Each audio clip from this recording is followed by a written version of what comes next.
Antulele zvikanzikana putsu handina yembe zvichimutsa varere tamunona neziso pasapa pasati paruvapota makange matovepo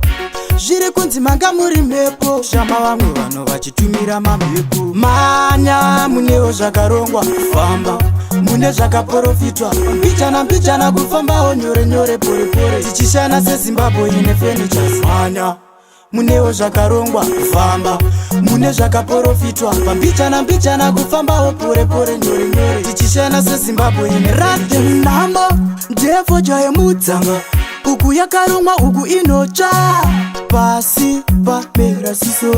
tichibogola mumapimbo murombo shuwa harowe chinenguo kufara uchijiwa nemakunguo ngapa mpeta kana unanguo jaja munona ngoma riye manya munewo zvakarongwa kufamba mune zvakaprofitwa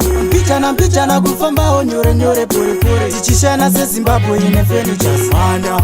munewo zvakarongwa kufamba mune zvakaprofitwa pambichana kufambawo pore nyore tichishana sezimbabwe ine furnitures antulele zvikanzikana putsu handina yembe zvichimutsa varere tamunona neziso pasapa pasati paruvapota imi makange matovepo